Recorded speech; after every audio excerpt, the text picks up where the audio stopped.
வணக்கம். எங்கள் குடும்பத்தில் நடக்கிற ஒரே பிரச்சனை 3 வருஷமாக ஒன்றே ஒன்று தான். உங்களுக்கு பக்கவாதம் வந்து போச்சு.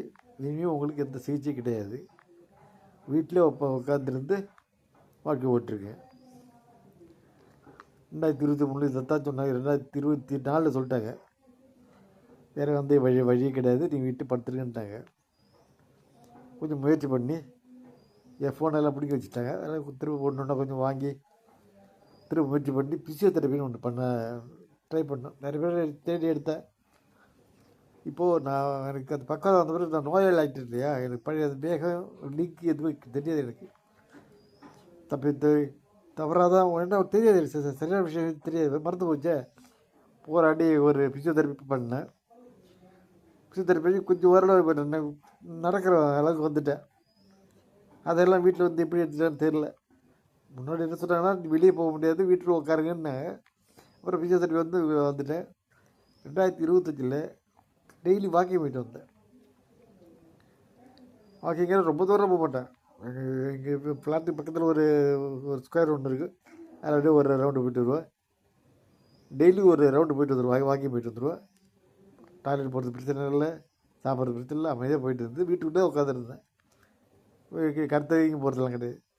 என்னாச்சு, 2026 பொறுத்த பிறகு கடந்த 6-7 மாதமாக என்ன ஆகுது அப்படின்னா,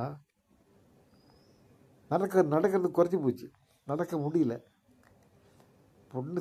எங்கள் டாக்டர் பொண்ணு சொல்கிறது, உங்களுக்கு மூட்டு தேஞ்சு போச்சு, இனிமேல் நீ வீட்டில் தான் இருக்கணும் அப்படின்றாங்க. Right, okay.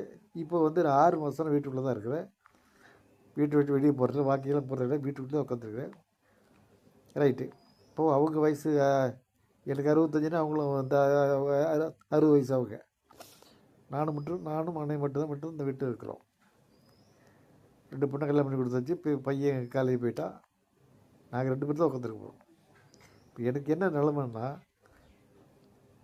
பகலில் அப்படியே காலையிலேருந்து சாயங்காலம் வரைக்கும் கால் நடக்கிறது ரொம்ப கஷ்டமாக இருக்குது. வீட்டுக்குள்ளே நடக்க முடியல. நான் சொல்லிட்டு வாக்கிங் சொல்லலை, வீட்டுக்குள்ளே நடக்க முடியல. எந்த நேரமும் படுத்த படுக்கையாக விழுந்துடலாம். இப்போ நான் படுத்த படுக்கையாக விழுந்துட்டேன் அப்படின்னா, என்னை யார் படுக்கையில் விழுந்துட்டேன். ஆனால் நிறைய வாய்ப்பு இருக்குது. நான் இப்போ பயந்து நவுந்து போயிட்டு ரொம்ப ஸ்லோவாக போயிட்டுருக்கேன். கால் அந்த பவர் இல்லாமல் இப்போ படுத்த படுக்கையாக ஆகிட்டு வச்சுங்களேன். என்னை யார் கொண்டு போய் பார்த்துப்போ தூக்க உட்கார வைப்போ பார்த்துப்போ. மனைவியும் ஒரு பேஷண்ட்டு, அவங்களாலே சரியாக உட்கார முடியாது, நிமிட முடியாது. அவங்களுக்கு 1000 பிரச்சனை இருக்குது. என்ன சொல்கிறாங்க பதில், இப்போது திடீர்னு எனக்கு அந்த எஃபெக்டில் படுத்த படுக்கையில் விழுந்துட்டாங்க. என்ன பண்ணுவேன்னா, ஐயோ நான் அழுவேன்னாங்க. இது ஒரு முடிவு கிடையாது. அதுக்காக என்ன சொல்கிறேன், மாற்று சிகிச்சை ஏதாவது கடைசியாக கொஞ்சம் முயற்சி பண்ணி பார்ப்போன்னு பார்க்குறப்போ, சித்தர் வனம் அப்படின்னு திருச்சியில் ஒன்று இருக்குது. கொஞ்சம் முயற்சி பண்ணிகிட்ருக்கு, பேசிகிட்ருக்கேன். அவங்க லிங்கெல்லாம் கொடுத்துருக்குறாங்க. சரி, கடைசி ஒரு முயற்சி, வர செவ்வாய்க்கிழமை போயிட்டு பார்த்துட்டு வரலாம், ஜூலை 1 போயிட்டு பார்த்துட்டு வரலாம் ஒரு ஐடியா. நான் போய் சித்தர் வனத்துக்கு போயிட்டு ட்ரீட்மெண்ட் எடுத்துகிட்டு நான் வாக்கிங் ஓடணும், உண்மைகள் கலந்துக்கணும்னு ஆசை இல்லை. வீட்டுக்குள்ளே நான் என் வேலை நானே பார்த்துக்கணும். அது இல்லாத ஒரு நிலம் போச்சுன்னா என்ன பண்ண முடியும்? இதுவே முயற்சி பண்ணாமல் உடம்பு முழுந்து போச்சு, நம்ம படுத்து ஆகிட்டு உட்காந்துட்டு கடைசியாக அந்த டாக்டர்கிட்ட ஒரு தடவை பயிற்சி பேசுவோம், நம்மளை காட்டுவோம், உடம்பை காட்டுவோம், பார்த்து முடிவு பண்ணிட்டோம் அப்படின்னு சொல்லி முயற்சி பண்ணிகிட்ருக்கேன். இப்படி போகிறேன்னு சொன்ன உடனே காலையிலே சாப்பிட்றதுக்கு முன்னாடி சாப்பிட்றப்பெல்லாம் மனைவியில் ஆரம்பிக்கலாம்னு நினச்சேன். அவங்க எப்போவுமே ஈர்த்து பேசுவாங்க, எந்த சொன்னாலும் ஈர்த்து பேசுவாங்க. இன்றைக்கி திங்கக்கிழமை சொன்னால செவ்வாய்க்கிழமை அந்த மாதிரி டைப்பு. எங்கள் பழைய 40 வருஷம் இது மாதிரி ஈர்த்து பேசி தான் பேசிகிட்டு இருப்பாங்க. சரி, கொஞ்சம் பொறுமையாக அதான் அவங்கள்ட்ட பேசுகிறேன். இது மாதிரி திருச்சியில் ஒன்று இருக்குது, முயற்சி பண்ணலாம்னு பார்க்குறேன், போய் பார்த்துட்டு வரேன் அப்படின்னாங்க. அங்கே இப்படி பண்ணேன், இங்கே இப்படி பண்ணேன்னாங்க. ஒன்றும் இல்லை, இந்த 3 வருஷத்தில் திருவண்ணாமலை ஒரு தடவை போயிட்டு வந்தேன். அது வேஸ்ட் செய்ய முடியல. அந்த வேறு பண்ணி பார்த்தாங்க, சரி நமக்கு வரல, விட்டுட்டேன். அதுக்கு பிறகு வேறு எந்த ட்ரீட்மெண்ட் நான் எடுக்கலை, பிசியோதெரபி மட்டும்தான் பண்ணிட்டு இருக்கேன். அதையும் விட்டுட்டேன். இப்போ அடுத்த முயற்சி இந்த ஆர்ஜேன்னு சொல்லி ஒன்று சிதம்பரத்தில் இருந்தேன். சரி, சிதம்பரத்தில் போய் பார்த்துட்டு வந்தேன். என்னால் டக்குனு முடிவு எடுக்க முடியாமல் குழப்பத்தில் 10,000 மருந்து வாங்கிட்டேன். மருந்து வாங்கிட்டு வீட்டுக்கு வந்துட்டேன். வந்து பார்த்தா பொண்ணு என்ன சொல்கிறாங்க, இது சித்தா மருந்து, உள்ளுக்கு போய் சாப்பிட்டு தான் ஆச்சு, ஒன்றும் பண்ண முடியாது அப்படின்னாங்க.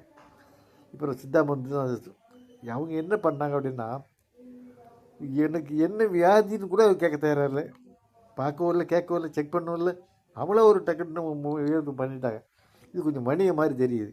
ஸோ இந்த 10,000 வேஸ்ட்டு, முடிஞ்சு போச்சு. நம்பிக்கை எனக்கு. நான் அந்த மருந்து சாப்பிட தூக்கி வச்சுட்டேன். இப்போ திருப்ப என்ன பண்ண, என்னுடைய நண்பர் வந்து ஆஸ்திரேலியாவில் இருக்கார். அவர் என்ன சொன்னார், நீங்கள் வந்து ஏன் கஷ்டப்படுறீங்க, இது மாதிரி இருக்குது, கொஞ்சம் முயற்சி பண்ணுங்க, இந்த சித்தர் வனத்தை பார்த்துட்டு வாங்க அப்படின்னேன். அது லிங்கை கொடுங்கன்னேன். அப்புறம் ஒன்று ஒன்றா கொடுத்தாரு. இந்த லிங்கெல்லாம் உள்ளே போய் பார்த்தா அவன்கிட்ட இப்போ டாக்டர்கிட்ட பேசியிருக்கேன். செவ்வாய்க்கிழமை போகிறேன். இந்த தடவை கொஞ்சம் புரியுற மாதிரி பேசி அவன்கிட்ட தெரிய வச்சு என்ன செய்யலாம் ஒரு முயற்சி. உண்மையை நான் பண்ணாமல் வந்து இப்போ பக்கம் வந்து நம்ம படுத்து படுக்க இப்போ பத்தில் உட்காந்துட்டு டாய்லெட் போக முடியாமல், குளிக்க முடியாமல், சாப்பிட முடியாமல் 2 பேர் கஷ்டப்படுறது எவ்வளோ கஷ்டம். அதுக்கு தான் என்ன சொல்கிறேன், கடைசி ஒரு முயற்சி. என்ன சொல்கிறாங்க செக் பண்ணி பார்ப்போம். முடியலையா, இப்போ போகிறேன், இல்லைங்க உங்களுக்கு சரியாக வராதுங்க, நீ வீட்டில் உட்காந்துங்க அவ்வளோதான் சொல்லிட்டாங்கன்னா, அது பிறகு என்ன பண்ணுறது சொல்லு. சித்தர் வனத்திலையும் உங்களுக்கு எங்கேயும் பண்ண முடியாதுங்க, நீ வீட்டுக்கு போங்கன்னு சொல்லிட்டாங்கன்னா விட்டுருவோம். படுத்துருக்குறேன், என்னை சித்துட்டு போகிறேன், சிரிப்பாக சிரிச்சு தான் செத்து போவேன். போகிறேன் அவங்க சொன்னேன், அப்படி ஒரு நிலைமை வந்து போச்சுன்னா எனக்கு மாத்திரை கொடுத்துரு.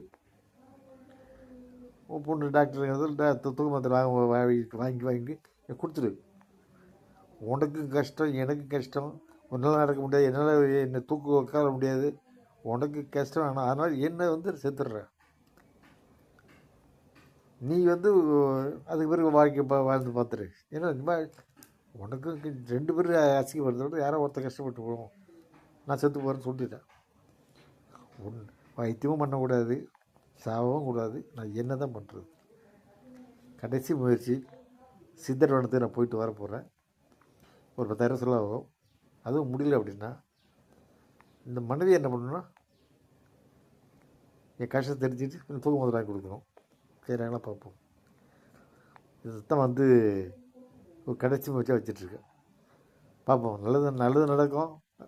எனக்கு வாடுங்கிற ஆசைலாம் கிடையாதுங்க, யாரும் எதாவது தொந்தரவு கொடுக்கக்கூடாது. இதுதான் முயற்சி பண்ணி பார்ப்போம். நன்றி, வணக்கம்.